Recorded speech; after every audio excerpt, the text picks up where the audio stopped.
Les gens aujourd'hui ont réinterprété la compréhension traditionnelle islamique autour de l'homosexualité et des jugements concernant les actes homosexuels. L'histoire de Sodome et Gomorrhe est une histoire sur une ville qui commettait des actes horribles, des actes de viol, des actes d'inceste, et non une condamnation des relations amoureuses entre personnes du même sexe. Ce n'était pas l'homosexualité dans laquelle ces gens étaient impliqués, c'était des actes de viol. Comment cette agression sexuelle peut-elle être en aucun cas analogue aux besoins humains légitimes d'intimité, d'affection et de compagnie pour les musulmans LGBTQ? Il n'y a absolument aucun lien. Il n'y a absolument aucune analogie ici. Pouvez-vous élaborer là-dessus à la lumière de la conversation? C'est un autre exemple où certaines personnes ont déjà accepté un certain précepte, notion d'idée. Et ensuite, ils viennent au Coran et à la Sunna, avec ce cadre, avec leur idée.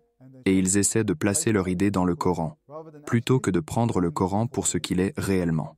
Le Coran lui-même dit, que dit le Coran? Le Coran dit que Lot parlait à son peuple.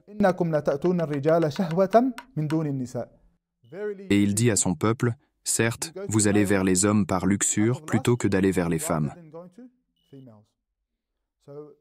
Donc, l'argument général qui est avancé par ces personnes qui veulent réinterpréter ce verset, c'est qu'il fait référence au viol, que ces hommes allaient vers d'autres hommes et les violaient. Ce n'était pas l'homosexualité dans laquelle ces gens étaient impliqués, c'était des actes de viol. Voilà leur réinterprétation. On peut clairement voir que si cela dit que les hommes ne devraient pas violer d'autres hommes, mais le reste du verset dit que vous allez vers les hommes par luxure au lieu de femmes. Donc, s'il n'est pas acceptable de violer des hommes, alors est-ce acceptable de violer des femmes? Selon leur réinterprétation, si on suit leur logique, alors il devrait être permis de violer des femmes. Ce qui n'est certainement pas le cas. Donc, il y a quelque chose qui est permis entre un homme et une femme, qui n'est pas permis entre un homme et un autre homme. Donc, cela ne peut pas être du viol, parce que le viol n'est pas permis entre un homme et une femme. Donc, ces types d'arguments, on peut clairement voir qu'ils ont des notions préétablies, des idées préconçues.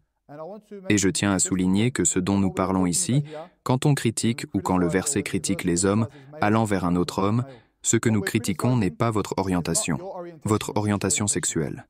Plutôt, nous critiquons le fait d'agir sur cette orientation sexuelle de quelque manière que ce soit.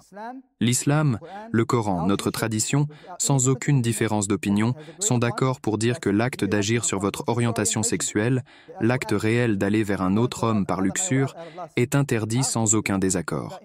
Quant à l'orientation en elle-même, parce qu'elle est involontaire, alors la charia n'a rien à dire. Ce n'est pas interdit.